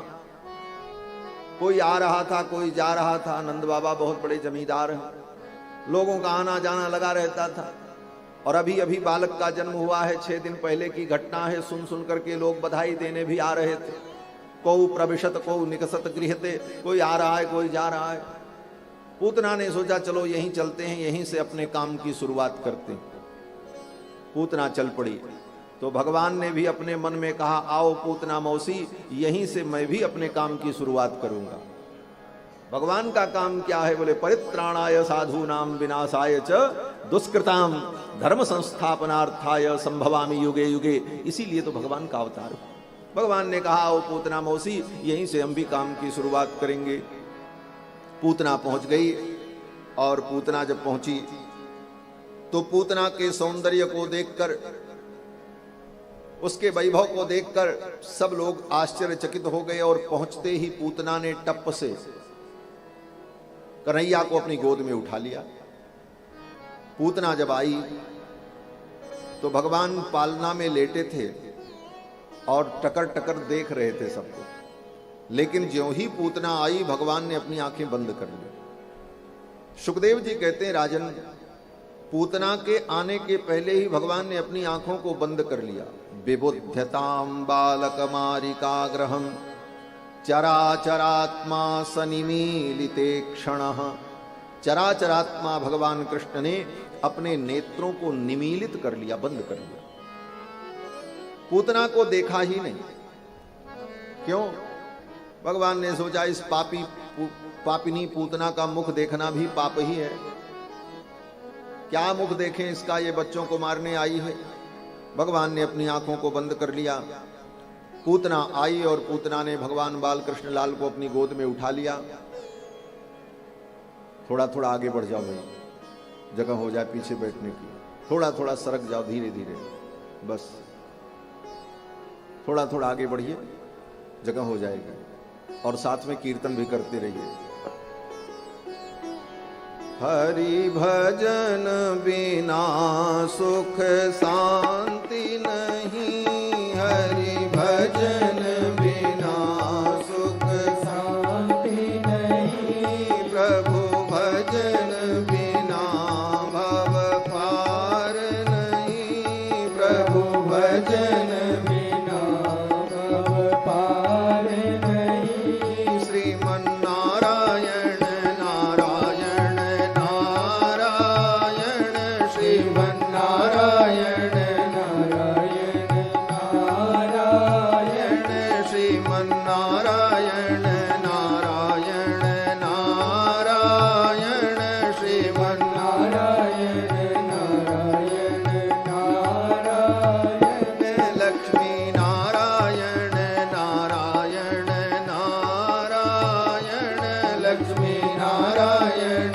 नारायण नारायण, श्रीमन्नारायण नारायण नारायण, श्रीमन्नारायण नारायण नारायण, भजमन्नारायण नारायण नारायण, भजमन्नारायण नारायण नारायण, भजमन्नारायण नारायण नारायण, भजमन्नारायण नारायण नारायण, श्रीमन्नारायण नारायण नारायण, श्रीमन्नारायण नारायण श्रीमन्नारायण नारायण नारायण श्रीमन्नारायण नारायण नारायण केशव नारायण नारायण नारायण केशव नारायण नारायण नारायण केशव नारायण नारायण नारायण केशव नारायण नारायण नारायण माधव नारायण नारायण नारायण माधव नारायण नारायण नारायण माधव नारायण नारायण नारायण माधव नारायण नारायण नारायण भजमन नारायण नारायण नारायण भजमन नारायण नारायण नारायण बदरी नारायण नारायण नारायण बदरी नारायण नारायण नारायण बदरी नारायण नारायण नारायण बदरी नारायण नारायण नारायण मुक्ति नारायण नारायण नारायण मुक्ति नारायण नारायण नारायण मुक्ति नारायण नारायण नारायण मुक्ति नारायण नारायण नारायण हरि भजन बिना सुख शांति नहीं हरि भजन बिना सुख शांति नहीं प्रभु भजन बिना भव पार नहीं प्रभु भजन बिना भव पार नहीं गुरु कृपा बिना भव पार नहीं गुरु कृपा बिना भव पार नहीं श्रीमन्नारायण नारायण नारायण श्रीमन्नारायण नारायण नारायण श्रीमन्नारायण नारायण नारायण श्रीमन्नारायण नारायण नारायण पुष्कर नारायण नारायण नारायण पुष्कर नारायण नारायण नारायण वेंकट नारायण नारायण नारायण वेंकट नारायण नारायण नारायण राम नारायण नारायण नारायण राम नारायण नारायण नारायण कृष्ण नारायण नारायण नारायण कृष्ण नारायण नारायण नारायण गोविंद नारायण नारायण नारायण गोविंद नारायण नारायण नारायण गुरुवर नारायण नारायण नारायण गुरुवर नारायण नारायण नारायण गुरुवर नारायण नारायण नारायण गुरुवर नारायण नारायण नारायण श्रीमन्नारायण नारायण नारायण श्रीमन्नारायण नारायण नारायण भजमन नारायण नारायण नारायण भजमन नारायण नारायण नारायण श्रीमन्नारायण नारायण नारायण श्रीमन्नारायण नारायण गुरु श्री लक्ष्मी नारायण भगवान की श्री सीतारामचंद्र भगवान की जय जय श्री राधे। पूतना गोकुल में आ गई। भगवान ने अपने नेत्रों को बंद कर लिया, पूतना को देखा ही नहीं। पूतना ने भगवान बाल कृष्ण लाल को गोद में उठा लिया और तुरंत अपने विषसिक्त पयोधर को लाल जी के मुख में दे दिया। सुखदेव जी कहते हैं, राजन, तस्मिन् स्तनम दुर्जर वीर्यमुल्बणम घोरांकमादाय शिशोर्ददावथ। अपने विषसिक्त पयोधर को गोविंद कृष्ण के मुख में पूतना ने दे दिया। अब भगवान ने क्या किया? ले भगवान ने अपने नन्हे नन्हे हाथों से पूतना के पयोधर को कस करके पकड़ लिया। गाढ़म कराभ्याम भगवान प्रपीड्य तत्। जैसे बच्चा दूध पीता है तो आंखें बंद करके अपने दोनों नन्हे नन्हे हाथों को मां के स्तन पर रख लेता है और निश्चिंत होकर के दूध पीता है। ठाकुर भी ऐसी लीला कर रहे महाराज। गाढ़म कराभ्याम भगवान प्रपीड्य तत्। भगवान ने कस करके पूतना को पकड़ लिया और प्राणै समम रोष समन्वितो पिबत। उसके दूध के साथ साथ उसके प्राण को भी भगवान पीने लगे। भगवान ने कस करके पूतना को क्यों पकड़ लिया? वे भगवान जान गए जब इसके प्राणों का मैं पान करूंगा तो ये भागेगी, अगर कहीं भाग गई तो इसका उद्धार कैसे होगा। इसलिए भगवान ने पहले ही कस करके पकड़ लिया कि ये भागने न पाए। देखो यहां पर बहुत बड़ी बात है, वेदांत का रहस्य है। ये कथाएं साधारण व्यक्ति के लिए साधारण है, भक्तों के लिए, प्रेमियों के लिए भगवान की मधुर लीला है, और बड़े बड़े ज्ञानियों के लिए वेदांत की ये पंक्तियां हैं महाराज, इसमें जितने रहस्य। अब विचार करना, पूतना ने भगवान को नहीं पकड़ा, भगवान ने पूतना को पकड़ा। इसका तात्पर्य क्या है? बोले पूतना जीव है और भगवान ब्रह्म है। जीव ब्रह्म को पकड़े उसका कल्याण हो जाएगा, लेकिन जीव के पकड़ में कमजोरी हो सकती है। जीव अगर पकड़ेगा तो अगर ठीक से नहीं पकड़ा तो छूट भी जाएगा, लेकिन ठाकुर अगर पकड़ लें तो उनकी पकड़ तो बड़ी मजबूत होती, वो छूटने वाली नहीं है। अब इसको कहां से जोड़ करके देखें? बोले कठोपनिषद की उस श्रुति से इसको मिला लीजिए। कठोपनिषद की श्रुति कहती है कि यमे वैष वृणुते तेन लभ्या। भगवान को कौन पाएगा? बोले भगवान जिसको अपनाएंगे वही भगवान को पाएगा। हम भगवान को नहीं पकड़ पाएंगे, भगवान ही जिसका वर्ण कर लेंगे वो भगवान को प्राप्त कर लेंगे। यमे वैष वृणुते तेन लभ्या, तो भगवान ने ही पूतना को पकड़ लिया। गाढ़म कराभ्याम भगवान प्रपीड्य तत् प्राणैः समम रोष समन्वितो पिबत। और रोष से समन्वित होकर भगवान पूतना के दूध के साथ साथ उसके प्राण का भी पान करने लगे। पहले तो भगवान ने पूतना के विष को पिया, क्योंकि विष तो ऊपर ऊपर लगा था, और फिर जब विष खत्म हो गया तब भगवान दूध पीने लगे, और दूध पीते पीते भगवान उसके प्राण को भी पीने लगे। ये दूध, विष, प्राण सब भगवान क्यों पी गए? तो अब भक्तों का एक भाव है कि देखो, जब बच्चा पैदा होता है तो बच्चे को जन्म के बाद एक दवा पिलाई जाती जिसको कहते जन्म घुट्टी। पहले जमाने में जन्म घुट्टी पिलाई जाती थी बच्चों को। अनेक प्रकार की औषधियां कूट करके मिला करके बच्चे को जन्म घुट्टी पिलाई जाती। मैया यशोदा ने जन्म घुट्टी पिलाना ध्यान नहीं रखा, भूल गई।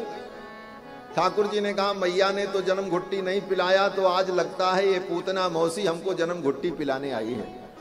हाँ, उसमें कड़वा कड़वा जहर भी है, दूध भी है, पूतना का प्राण भी है, पूतना के जन्म जन्म के ताप संताप पाप भी हैं, सबको मिला करके घोंट करके ठाकुर घुट्टी पी गए महाराज, गटक गए ठाकुर। मानो भगवान ने जन्म घुट्टी पी ली, और पूतना के प्राण को भगवान जब पीने लगे, सा मुंच मुंचालमिति प्रभाषिणी निष्पीड्यमानाखिल जीव मर्मिणी। पूतना के मर्म मर्म फटने लगे और पूतना चिल्लाने लगी, मुंच मुंच छोड़ दे छोड़ दे। सा मुंच मुंचालमिति प्रभाषिणी। मुंच मुंच, ये मुंच का अर्थ क्या होता है? बोले मुंच का एक अर्थ होता है मुक्त करो, मुक्त करो, छोड़ो। अब दोनों अर्थ ग्रहण कर लो। पूतना तो कहती मुंच मुंच, भगवान कहते हैं, हाँ पूतना मौसी, मैं तुमको मुक्ति ही देने जा रहा हूं और सदा के लिए मुक्त कर दूंगा, संसार का बंधन ही तुम्हारे लिए छूट जाएगा। सा मुंच मुंचाल मिति प्रभाषिणी निष्पीड्यमानाखिल जीव मर्मिणी। पूतना के मर्म मर्म फटने लगे और भगवान जब पूतना के प्राण को पीने लगे तब पूतना ने देखा ये बालक तो मुझे मार डालेगा। पूतना भगवान को लेकर के आकाश में उड़ गई, विशाल रूप धारण कर लिया, मथुरा की ओर चल पड़ी। भगवान ने कहा, अरे मेरे मामा जी ने तो बहुत बढ़िया हेलीकॉप्टर भेजा है, चलो इसी में बैठ करके थोड़ा पूरे ब्रजमंडल का सर्वेक्षण कर लेते हैं, कहां कहां लीला करनी है भगवान। अब पूतना जब भगवान को लेकर के आकाश में उड़ी तो उड़ी तो पूतना, लेकिन वो किधर जाएगी ये तो ठाकुर के हाथ में, वो जिधर ले जाए उधर जाएगी। भगवान ने कहा, मामा जी ने बढ़िया हेलीकॉप्टर भेजा है, जरा पूरे ब्रजमंडल का निरीक्षण कर लें, ब्रजमंडल की सीमा कहां तक है और मुझे कौन कौन सी लीला कहां कहां करनी है। अब पूतना तो भगवान को लेकर के उड़ने लगी आकाश में, गोप ग्वाल बाल सब दौड़ने लगे, मारो मारो पकड़ो रोको, कौन पकड़े कौन रोके, वो तो आकाश में उड़ रही थी, हल्ला गुल्ला मचा।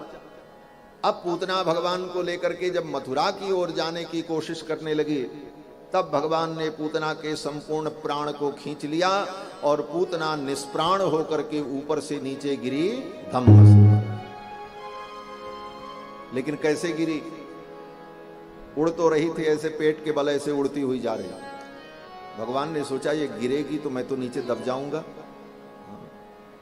6 कोस लंबी चौड़ी थी पूतना, छोटी मोटी नहीं थी, 18 किलोमीटर लंबी। त्रिगभ्योत्यंतर द्रुमान चूर्णयामास राजेंद्र। सुखदेव जी कहते हैं, राजन जब वो गिरी थी तो 6 कोस के अंदर जितने पेड़ थे सब टूट गए थे, इतनी विशाल थी वो। तो कहो भगवान की कृपा थी कि किसी शहर में नहीं गिरी, नहीं तो शहर ध्वस्त हो जाता। और जमुना के किनारे ठाकुर ने ले जाकर के पटका उसको। भगवान जानते थे गांव में गिरी, इसीलिए वो उड़ी। और उड़ करके जब चली तो भगवान ने सोचा तुरंत इसके प्राणों का मैं पान करूंगा तो ये तो गांव में ही गिरेगी और जितने घर हैं सब नष्ट हो जाएंगे। इसलिए उड़ती हुई जब वो जमुना के तट पर पहुंची तब भगवान ने उसके संपूर्ण प्राण को खींचा। पूतना निष्प्राण होकर के जब नीचे गिरने लगी तो भगवान ने पूतना को उल्टा कर दिया। ऐसे जो गिर रही थी वो पीठ के बल हो गई और जब पीठ के बल पूतना गिरी तो भगवान उसकी छाती पर। भगवान को चोट भी नहीं आई, खरोच भी नहीं आई और पूतना तो महाराज मर गई और भगवान उसकी छाती पर खेल रहे थे। गोप ग्वाल बाल पहुंचे और जाकर के भगवान को उठाया, लेकर के आए, यशोदा रानी को दिया। यशोदा रानी ने कन्हैया को स्नान कराया, जमुना जल से स्नान कराया और फिर गाय के मूत्र से स्नान कराया। गोमूत्रेण स्नापयित्वा पुनर्गोरजसार्भकम। और गाय के चरण की मिट्टी लेकर के पूरे शरीर में मल मल करके कन्हैया को स्नान कराया। और फिर मैया यशोदा ने गाय का गोबर लिया और गाय का गोबर लेकर एक एक अंग पर टीका लगाने लगे। कन्हैया के एक एक अंग पर गाय के गोबर का टीका लगाया और मैया ने भगवान का नाम लिया। क्रीडंतम पातु गोविंद शयानम पातु माधव। जब मेरा बालक क्रीड़ा करे उस समय गोविंद इसकी रक्षा करें, जब मेरा बालक शयन करे तो भगवान माधव इसकी रक्षा करें, मेरा बालक जब भोजन करे दूध पिए उस समय भगवान यज्ञ नारायण इसकी रक्षा करें। भुंजानम यज्ञ भुक् पातु। इस प्रकार भगवान का एक एक नाम लेकर यशोदा रानी ने भगवान के अंग अंग में गाय के गोबर का टीका लगाया और अभिमंत्रित किया कि मेरे लाला को कहीं कोई कष्ट न हो, कोई दुख न हो। भक्तजन कहते हैं देखो भगवान के नाम की कितनी महिमा है। भगवान की भी रक्षा करने के लिए यशोदा रानी भगवान के नाम का ही प्रयोग करती। क्रीडंतम पातु गोविंद शयानम पातु माधव। जो भगवान का नाम भगवान की रक्षा करने में समर्थ है वह नाम हमारी भी रक्षा करेगा। इस विश्वास के साथ भगवान के नाम का संकीर्तन करना चाहिए। भगवान नाम संकीर्तन बड़े भाव से करना चाहिए। लोग कहते हैं महाराज ये सीताराम सीताराम सीताराम दिन भर करने से क्या होगा, इससे क्या फायदा होगा? मीठा मीठा कहने से कहीं मुंह मीठा होता है, रोटी रोटी कहने से कहीं रोटी मिलती है, तो दिन भर राम राम राम राम करने से राम कहीं मिलते हैं। ऐसे तर्क होते हैं, लेकिन नहीं, ये भगवान का नाम जो है, आप कैसे भी भगवान का नाम लो, ये नाम समय पर आपका कल्याण करेगा और इसका फल होगा। कैसे फल होगा? गोस्वामी तुलसीदास जी महाराज कहते हैं कि राम नाम को सुमिरिबो तुलसी वृथा न जाए।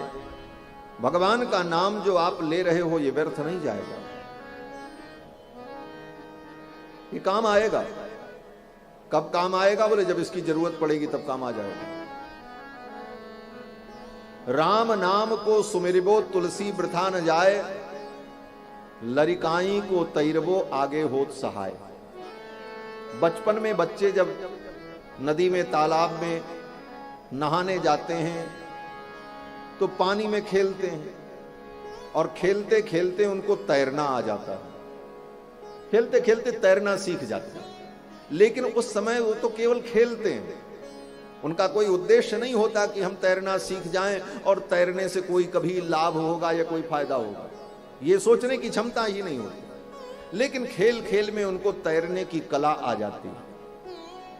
लेकिन वो तैरने की कला जीवन में जब कभी संकट आता है, व्यक्ति पानी में फंस जाता है, तो वही तैरने की कला उसके प्राण की रक्षा कर लेती है। गोस्वामी तुलसीदास जी कहते हैं राम नाम को सुमिरबो तुलसी वृथा न जाए, लरिकाई को तैरबो आगे होत सहाय। बचपन में जो उसने तैरा खेला पानी में, उस कला का परिणाम क्या हुआ? बोले आगे जब जीवन में कभी विपत्ति आई तो उस कला ने उसके प्राण की रक्षा कर ली, उस समय पर अपना काम करेगा। ये भगवान के नाम का अलार्म भरते जाओ, समय आएगा तो ये आपको जगा देगा। जैसे पहले जमाने में पढ़ने वाले बच्चे अलार्म घड़ी रखते थे, सवेरे 4 बजे सो के उठना, क्योंकि तब मोबाइल तो था नहीं। तो घड़ी कैसी होती थी? बोले उसमें चाबी भरनी पड़ती थी, हम लोग भी भरे हैं। तो रात के 10 बजे 11 बजे चाबी भरी गई, लेकिन उसका कोई परिणाम नहीं हुआ। जिस समय चाबी भरे उस समय कोई परिणाम नहीं, लेकिन जिस समय के लिए वो चाबी भरी गई वो समय जब आया तो टन टन टन टन बजने लगी और आपको जगा दिया, आपका कार्य सिद्ध हो गया। उसी प्रकार ये राम नाम का अलार्म भरते जाओ, सीताराम राधे श्याम गोविंद माधव करते जाओ, ये भरता जाएगा और जब समय आएगा तो ये आपको जागृत कर देगा, जगा देगा, मोह की निद्रा से उठ जाओ। ये भगवान नाम की महिमा है। इसलिए भगवान का नाम तो कैसे भी लिया जाए, भाय कुभाय अनख आलसहूं नाम जपत मंगल दिस दश। भगवान का नाम उच्चारण करके यशोदा रानी ने कन्हैया के एक एक अंग में गाय का गोबर लगाया, संरक्षण किया। नंद बाबा जब लौट करके आए तो देखते हैं रास्ते में पूतना मरी पड़ी है, रास्ता जाम। जैसे नेशनल हाईवे पर कोई बहुत बड़ा पेड़ गिर जाए, जंगल गिर जाए, तो उधर वाले उधर, इधर वाले इधर, अब सफाई हो तब रास्ता चालू हो।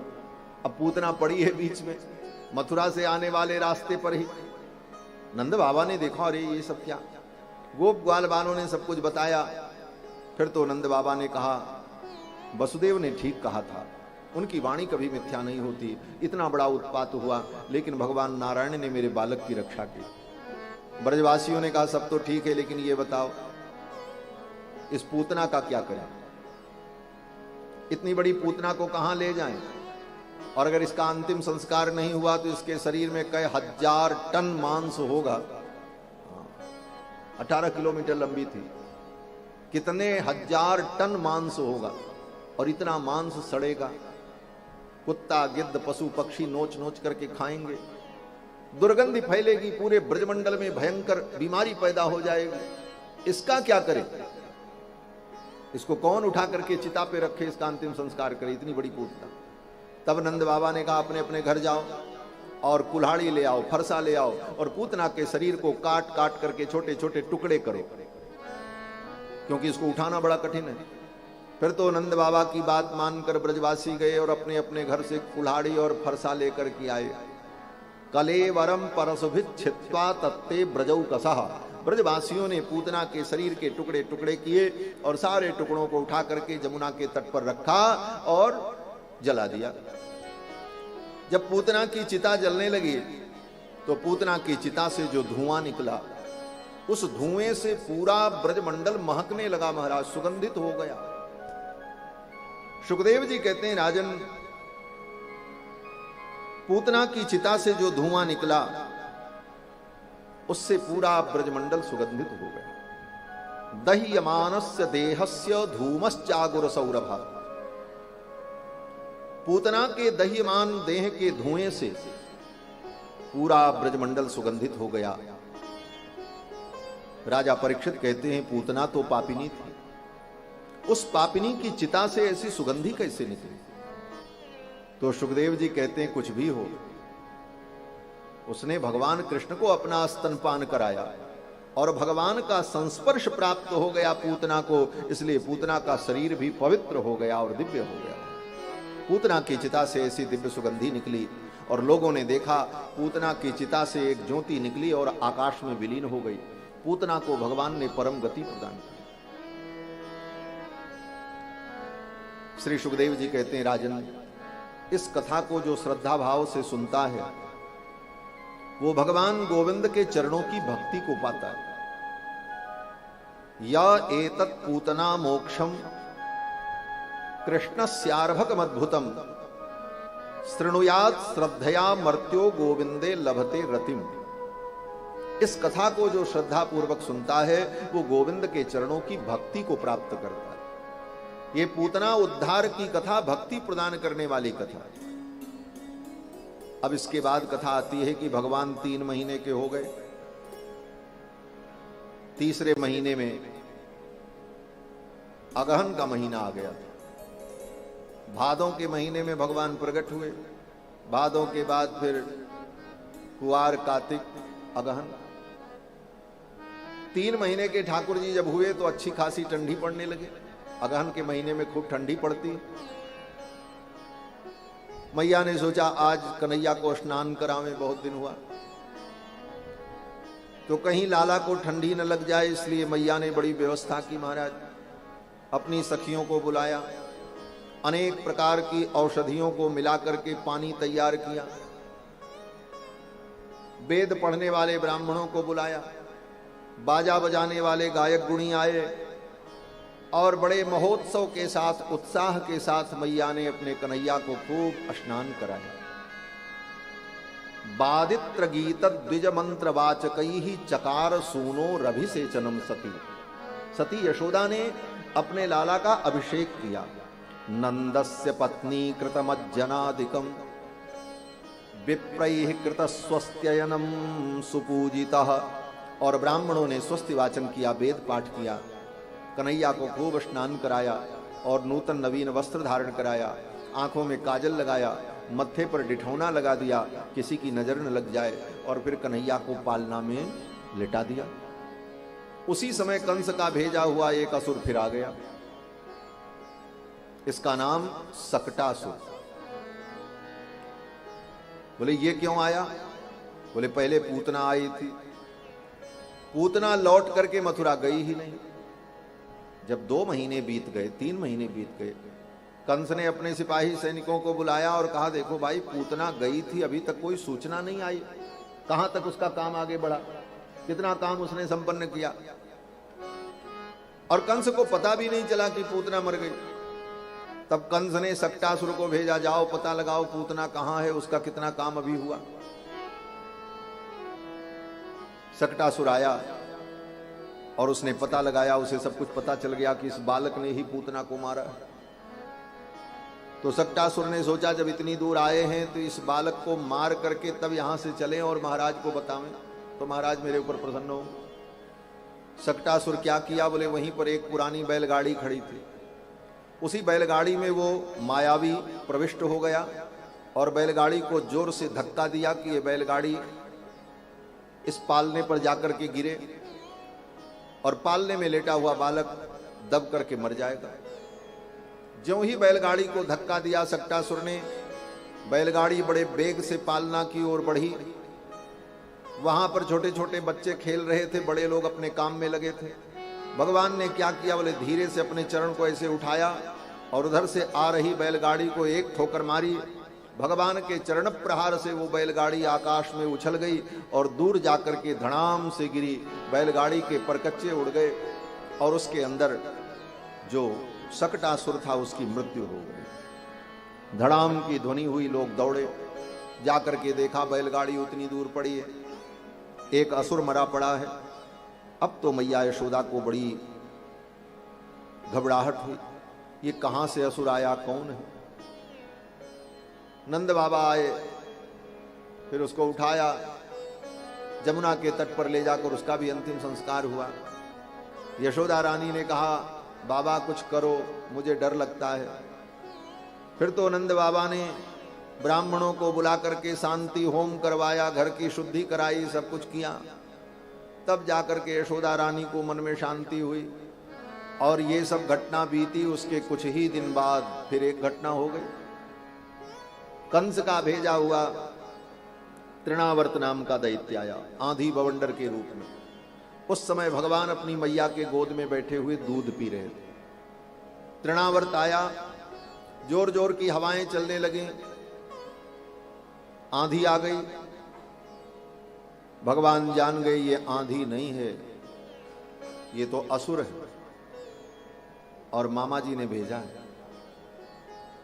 लेकिन मैया तो मुझे अपनी गोद में लेकर के बैठी, मैया की गोद से उठ करके मैं जाऊं इस असुर को मारूं तो मैया जान जाएगी। क्या जान जाएगी? बोले मैया जान जाएगी कि ये मेरा बेटा साधारण बालक नहीं है, कोई दिव्यात्मा है। ये जान जाएगी कि मैं भगवान हूं। अरे जान जाएगी तो जान जाए, आप भगवान हो, क्या दिक्कत है? कहते नहीं। भगवान ने सोचा मैया को अगर मेरे ऐश्वर्य का ज्ञान हो जाएगा कि मैं भगवान हूं, मैं परमात्मा हूं, मैं सर्वसमर्थ हूं, तो फिर मैया मुझे अपना बेटा नहीं मानेगी। फिर तो मैया मुझे सोने के सिंहासन में बैठा करके मेरी आरती उतारेगी, ओम जय जगदीश हरे, ये तो जगदीश है। फिर मां का वात्सल्य नहीं होगा, फिर लीला में आनंद नहीं होगा।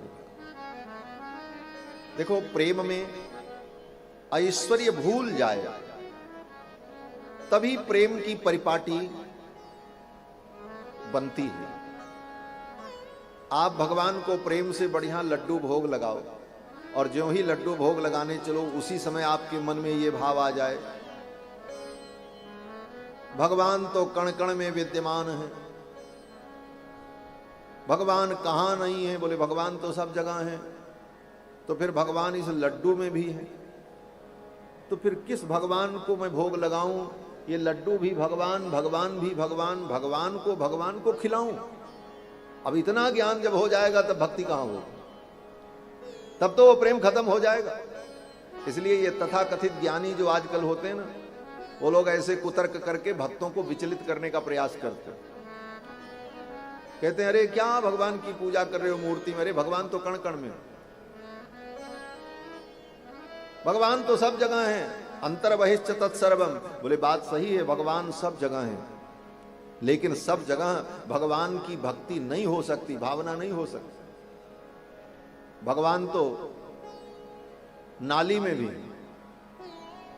तो नाली के किनारे जहां बदबू आ रही हो गटर की, वहां बैठ करके जाओ, प्राणायाम करो, ध्यान लगाओ, लगेगा? नहीं लगेगा। भगवान तो कण कण में है, लेकिन जहां पर हमारी भावना बनेगी वहीं पर भक्ति होगी, वहीं पर भगवान की उपासना होगी। इसलिए ये तर्क सब जगह लागू नहीं होता। बोले कण कण में भगवान है तो फिर मूर्ति की पूजा की क्या जरूरत?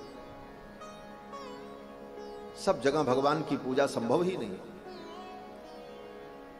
भगवान ने विचार किया कि मैया जान जाएगी मैं भगवान हूं तो फिर मुझे अपना बेटा नहीं मानेगी, फिर लीला में आनंद नहीं होगा। तो मैया अपना काम करती तो मैं भी अपना काम कर लेता। और भगवान ने क्या किया? बोले भगवान ने अपनी गरिमा शक्ति बढ़ा दी। गरिमा शक्ति जब बढ़ाई तो यशोदा रानी भगवान को गोद में ली थी। उनको लगा कि ये मेरा बालक बहुत वजनी हो गया, तुरंत उठा करके जमीन में बैठा दिया। भूमौ निधाय तम गोपी विस्मिता भार पीड़िता। भार से पीड़ित होकर यशोदा रानी ने ज्यों ही भगवान को नीचे लिटाया, उसी समय आंधी आ गई, तूफान आया और यशोदा रानी घर की खिड़कियों को, दरवाजों को बंद करने लगी। तब तक वो तृणावर्त दैत्य आया और भगवान को लेकर के आकाश में उड़ गया। धूल उड़ रही थी, किसी को कुछ दिखा नहीं, उसी का आश्रय लेकर के वो तृणावर्त दैत्य भगवान को लेकर के आकाश में उड़ गया। फिर तो भगवान ने देखा यहां तो कोई देखने वाला है नहीं। फिर तो भगवान ने उस तृणावर्त दैत्य के गले को पकड़ा और दबा दिया। उसकी दोनों आंखें बाहर आ गईं, तृणावर्त दैत्य की मृत्यु हो गई और भगवान फिर आकर के भूमि पर लेट गए। ये रहस्य किसी को पता नहीं चला। भगवान ने तृणावर्त का वध किया। इसके बाद कथा आती है कि भगवान ने एक दिन अपनी मैया को अपने मुख के अंदर संपूर्ण विराट का दर्शन कराया। मैया दूध पिला रही थी। दूध पीते पीते भगवान का पेट भर गया और फिर भगवान ने जम्हाई ली। जब जम्हाई ली तो मैया ने लाला के मुख की ओर देखा तो क्या देखती हैं कि लाल जी के मुख के अंदर मुखम लालयति राजन जम्भ्रतो ददृशे इदम। लाल जी के मुख में सारा ब्रह्मांड दिखाई पड़ने लगा। खम रोदशी ज्योतिरनीकमासा, आकाश, पृथ्वी, समुद्र सब दिखाई पड़ने लगा। यशोदा रानी व्याकुल हो गई, उन्होंने अपनी आंखों को बंद कर लिया। सा वीक्ष विश्वम सहसा राजन संजात बेपथु। इस दृश्य को देखकर यशोदा रानी कांपने लगी। फिर तो भगवान ने अपनी लीला को समेट लिया और मैया ने जब दोबारा देखा तो कहीं कुछ नहीं, लाल जी के मुख में कहीं कुछ नहीं दिखा। इस प्रकार भगवान ने अपनी मैया को अपने विराट रूप का दर्शन कराया। इसके बाद कथा आती है कि भगवान का नामकरण संस्कार हुआ। 1 वर्ष के हो गए तब भगवान का नामकरण हुआ। कारण बोले नामकरण गुरु जी को करना था। श्री गर्गाचार्य जी आवे तब नामकरण हो। 1 वर्ष जब पूरा हुआ तो नंद बाबा वसुदेव जी ने अपने कुल पुरोहित गर्ग जी को भेजा और श्री गर्गाचार्य जी आए और दोनों बालकों का नामकरण संस्कार किया। यशोदानंदन का नामकरण करते हुए कहा, नंद बाबा ये बालक जो है इसका नाम कृष्ण होगा और ये बड़ा बालक जो है इसका नाम राम होगा। आख्यास्यते राम इति बलाधिक्याद बलम विदुः। ये अत्यंत बलिशाली होगा इसलिए इसका एक नाम बल होगा। एक नाम राम और एक नाम बल, दोनों मिलाकर के बलराम ऐसा लोग कहते हैं। ये दोनों नाम अलग अलग हैं, बल अलग है, राम अलग है। नंद बाबा ने कहा कि मेरे छोरे का क्या नाम होगा? बोले इसका नाम कृष्ण है। बोले इसका एक ही नाम रहेगा? बड़े भाई का नाम तो 3 बताया गुरुजी ने। आख्यास्यते राम इति बलाधिक्याद बलम विदुः। ये बलिशाली होगा इसलिए इसका एक नाम बल होगा। और यदूनाम अपृथक भावात संकर्षण मुशंत्युत। इसका एक नाम संकर्षण भी होगा। 3 नाम बताया बलराम जी का और कन्हैया का एक नाम बताया कृष्ण। नंद बाबा ने कहा मेरे छोरे का एक ही नाम। तब गर्गाचार्य जी ने कहा बहूनि संति नामानि रूपाणि च सुतस्यते। हे नंद बाबा आपके इस बालक के तो बहुत नाम है, 1-2 नहीं है। बहूनि संति नामानि, और केवल नाम ही नहीं, रूपाणि च, इसके रूप भी अनंत हैं। बहूनि संति नामानि रूपाणि च सुतस्यते।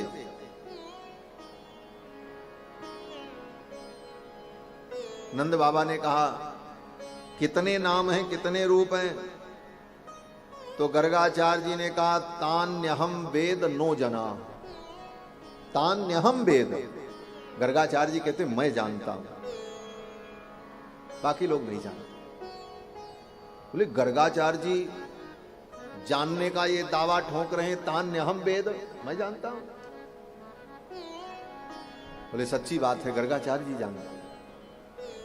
ठीक ऐसा ही भाव श्रीमद् वाल्मीकि रामायण में भी आया कि जब राम जी को लेने के लिए विश्वामित्र जी अयोध्या आए तो विश्वामित्र जी ने कहा अपने राम को मुझे दे दो, मैं ले जाऊंगा, इनके द्वारा मेरे यज्ञ की रक्षा होगी। अनुज समेत देहु रघुनाथा, निश्चर बधमय होब सनाथा। और उस प्रसंग में विश्वामित्र जी ने कहा क्रमम, ये राम कौन है, इनको मैं जानता हूं, आप नहीं जानते। बल्कि दशरथ जी को अटपटा लगा, बेटा मेरे हैं, जन्म मैंने दिया, पाल पोस करके इतना बड़ा हमने किया, हमारी गोद में खेले और हम नहीं जानते हैं, और ये बाबा जी कह रहे हैं हम जानते हैं। विश्वामित्र जी ने कहा हां राजन, अहम वेद्मि महात्मानम, मैं जानता हूं। भले ही आपके बेटा हैं, आपने इनको पाला है, अपने गोद में खिलाया है, लेकिन ये क्या है इनको आप नहीं जानते हो, मैं जानता हूं। इस श्लोक की 18 प्रकार की व्याख्या कृष्णपाद सूरी ने अपने ग्रंथ में किया है। कितने कितने भाव हैं।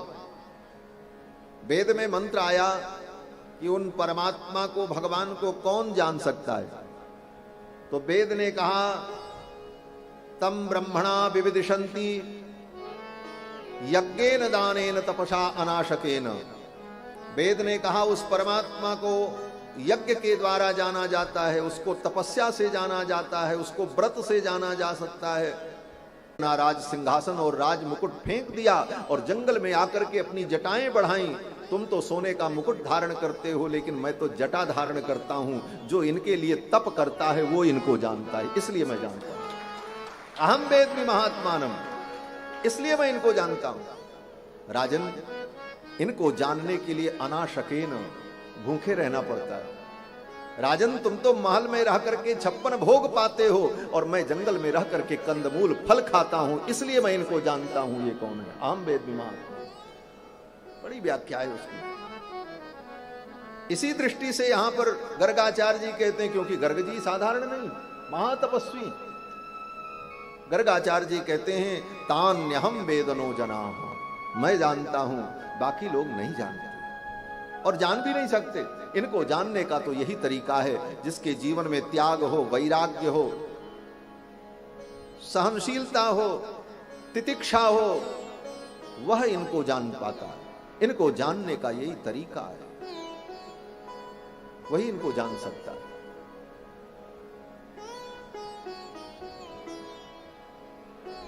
वहां पर विश्वामित्र जी ने यह भी कहा केवल मैं ही नहीं जानता हूं, और भी लोग जानने वाले हैं।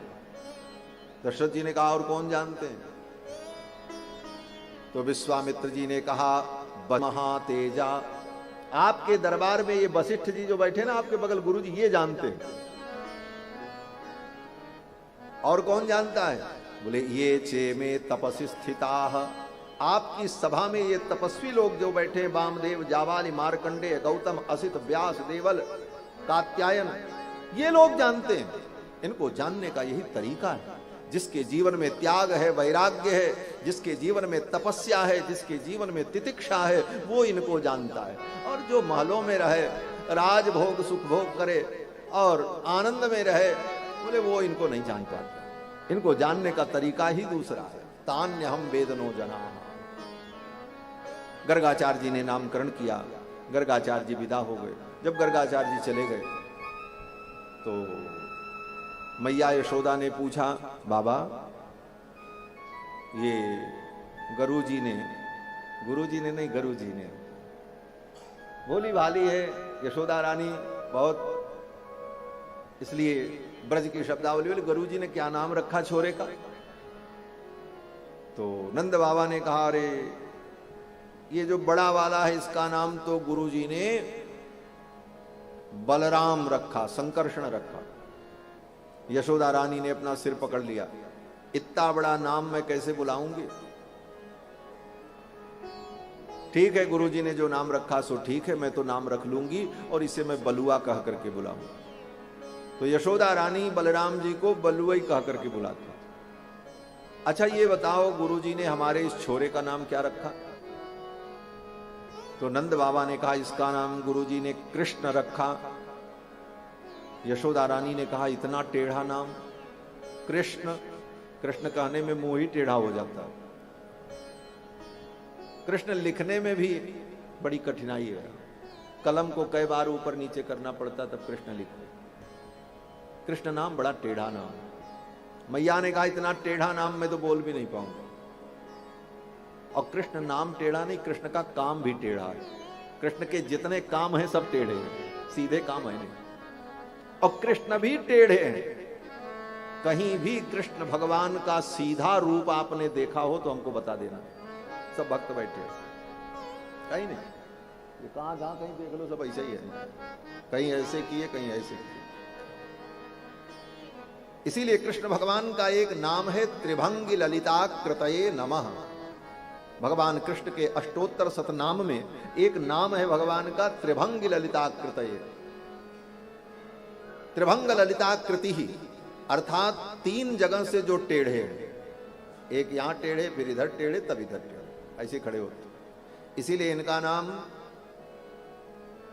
टेढ़े बिहारी है।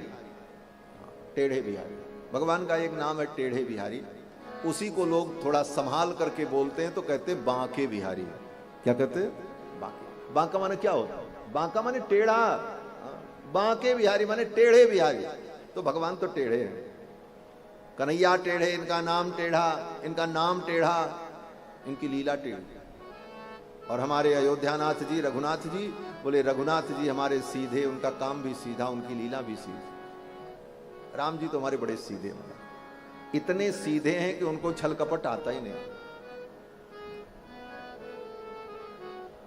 कन्हैया तो कितने चतुर हैं, बोले रात में शाम को चुपके से निकलकर अपने घर से निकुंज में ललिता विशाखा और राधा से मिलने चले जाते हैं।